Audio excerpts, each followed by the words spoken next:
गोविंद बल्लभ पंत कृषि एवं प्रौद्योगिकी विश्वविद्यालय में चल रहे 3 दिवसीय श्री अन्न महोत्सव 2025 का आज समापन हो गया है।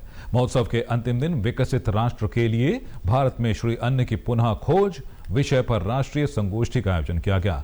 केंद्रीय सड़क परिवहन एवं राजमार्ग राज्य मंत्री अजय टम्टा ने आज श्री अन्न प्रदर्शनी का उद्घाटन किया। उन्होंने शोधकर्ताओं, किसानों और स्वयं सहायता समूहों की महिलाओं द्वारा विकसित श्री अन्न आधारित नवाचारों, मूल्यवर्धित उत्पादों, व्यंजनों और उद्यमिता मॉडलों की प्रदर्शनी का अवलोकन किया। अजय टम्टा ने श्री अन्न को बढ़ावा देने के लिए पंतनगर विश्वविद्यालय के प्रयासों की प्रशंसा की और कहा कि श्री अन्न हमारी सांस्कृतिक विरासत और पोषण संबंधी धरोहर है। इसे पुनर्जीवित करना केवल भोजन के लिए ही नहीं बल्कि किसानों की आय, राष्ट्रीय स्वास्थ्य और सतत कृषि के लिए भी महत्वपूर्ण है। मिलेट्स के ऊपर 3 दिन की ये वर्कशॉप, 3 दिन का ये कार्यक्रम जो मिलेट्स के लिए, किसान भाइयों के लिए, हमारे वैज्ञानिकों के लिए और हमारे बच्चों के लिए, और जो इस मिलेट्स पे आधारित अपने नए प्रोडक्ट बनाते हैं उनके लिए हमारी महिला समूह है। ऐसे बहुत सारे लोगों को जोड़ करके हमारे पंतनगर विश्वविद्यालय और हमारे कुलपति जी ने, सारी उनकी टीम ने ये एक बहुत महत्वपूर्ण काम किया है, जो माननीय प्रधानमंत्री जी के मार्गदर्शन में जिस प्रकार से मिलेट्स को प्रमोट करने का काम पूरे देश के अंदर चल रहा है। और उसी क्रम में ये 3 दिन की वर्कशॉप, विभिन्न प्रकार के कार्यक्रम यहाँ संपन्न हो रहे हैं। उसमें लेक्चर हैं, उसमें अच्छे साइंटिस्ट हैं, उसमें मिलेट्स के क्या प्रोडक्ट बन सकते हैं उस पर भी बहुत सारी चर्चा है। और मिलेट्स को बढ़ाने के लिए हमको अब क्या करना है, नया उत्पाद, नया सीड्स, क्या उसके सीड्स को हम कैसे करें, ऐसे ये कार्यक्रम है।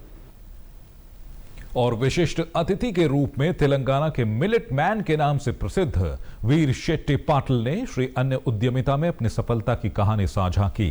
उन्होंने श्री अन्न को एक व्यावसायिक अवसर के रूप में देखने के लिए प्रेरित किया। उन्होंने कहा कि यदि हम मूल्य संवर्धन, ब्रांडिंग और प्रत्यक्ष विपणन पर ध्यान केंद्रित करें तो श्री अन्न ग्रामीण उद्यमिता की रीढ़ बन सकता है। श्री अन्न उत्पादों की गुणवत्ता में सुधार कर मूल्यवर्धन के माध्यम से किसान 2 गुना तिगुना लाभ अर्जित कर सकता है। तो मिलेट तो कमर्शियल क्रॉप में होता है, तो नॉर्मल क्रॉप है, तो किसान को बेनिफिट चाहिए, तो इनकम डबल होना चाहिए। तो मैं क्या बोला किसानों के लिए, जब किसान millet border crop, inter crop, waste land में जो उगाएंगे तो उस फसल को वैल्यू एडिशन बनाना। जब वैल्यू एडिशन बनाएंगे 10 रुपए केजी वाला 100 रुपए हो जाएगा। अगर रॉ मटेरियल मार्केट में कोडो होंगे, कुटकी होंगे और फॉक्सटेल होंगे, 3000 से 4000 तक उसका रॉ मटेरियल प्राइस है। अगर मार्केट में वो जाएंगे, वो डीहलिंग होने के बाद 100 से 200 रुपए जा रहे हैं, तो बेनिफिट कौन ले रहे हैं? मीडिएटर, इंडस्ट्रियल वाले, जो होलसेलर फायदा ले रहे हैं, तो किसान को फायदा नहीं मिल रहा, तो किसान डालने के लिए पीछे हट है। तो मैं cluster wise, district wise, state wise जो प्रोसेस यूनिट जो चाहिए, जो बोलने से मिलेट मिशन लाए हैं, बहुत सारे किसानों को मिलेट मिशनरी दिया है।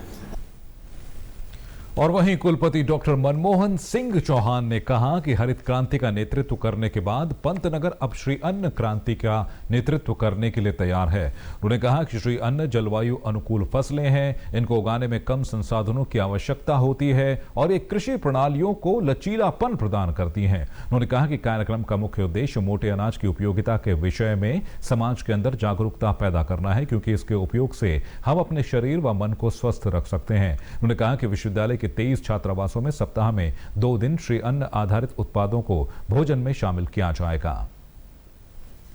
उसमें मुख्य उद्देश्य हमारा ये था कि अवेयरनेस एक लाएं हम अपने बीच में, अपने लोगों के बीच में और सभी बच्चों के बीच में। ये जो मिलेट के जो भी पदार्थ होते हैं वो आपके लिए स्वास्थ्यवर्धक हैं। आप सभी जानते हैं कि जो हमारे जो दूसरे हमारे जो पदार्थ हैं, जिससे अभी आपने देखा होगा कि माननीय प्रधानमंत्री जी ने भी जैसे कहा है कि मोटापा देता है, जैसे गेहूं है, चावल है, और जिसकी वजह से समस्याएं हो रही हैं, बच्चों में हो रही हैं, हमारी ब्लड प्रेशर की समस्या है, शुगर की समस्या है।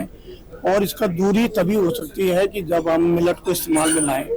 मिलेट में आपने देखा होगा झुनवरा है, बाजरा है, ज्वार है, कोदा है और ये मंडवा है, रागी है, ये सब अगर इस्तेमाल में लाएंगे हम भोजन में, तो इससे क्या होगा कि एक तो उसमें प्रोटीन होता है, विटामिन होता है, मिनरल्स होता है, और जिससे कि जितनी भी डेफिशिएंसीज होती है बॉडी में वो दूर हो।